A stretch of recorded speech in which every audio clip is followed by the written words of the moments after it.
Greetings, history lovers. Welcome to This Tweet in History, the Week in Review, podcasting to you on tape delay from our North American studios. Here are your top stories for the week ending October 24th, 2009. World DATELINE Great Britain, October 19th, 1989. Guildford Four released as court reverses biggest miscarriage of justice in Britain. The backstory. It was against the law. Paul Hill, Jerry Conlon, Patty Armstrong, and Carol Richardson were arrested and coerced into confessing various crimes related to IRA attacks. In spite of their later retractions and in some cases valid alibis, the four were convicted in October 1975 and given life sentences. In 1977, 4 IRA men confessed to the crimes for which the Guildford Four were serving sentences, but the men were never charged. In 1989, a detective looking into the case unearthed evidence that the notes from the police interviews had been heavily manipulated. On the strength of this evidence, the four were granted an appeal, and their convictions were ultimately reversed.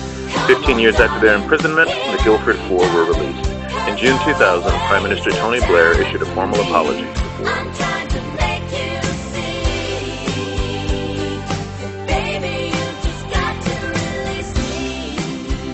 Sports, DATELINE Mexico City, October 20, 1968. Fosbury flops to record height Olympic gold in Mexico City, revolutionizing the sport. The backstory. In the late 1950s, American colleges switched from sawdust on the landing side of the high jump pit to large bundles of foam rubber.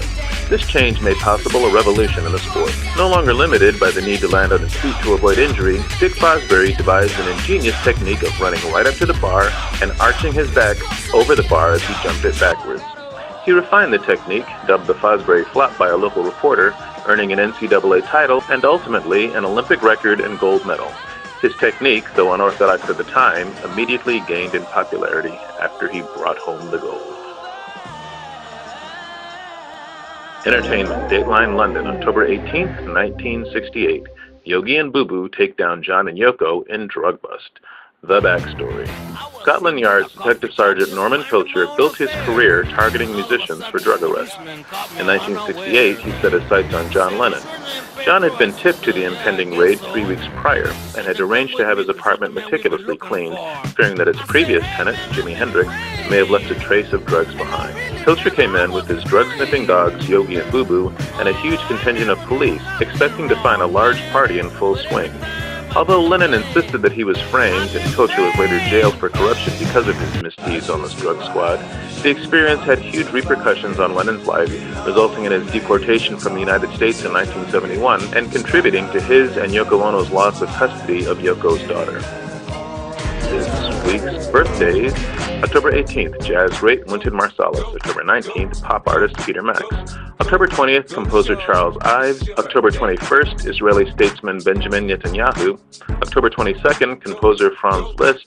October 23rd, soccer legend Pele. And October 24th, rock and roll pioneer, the Big Bopper. Thank you for joining us for This Tweet in History, the Week in Review. Be sure to follow us on twitter.com/HistorTweet and check our archives at HistorTweet.blogspot.com.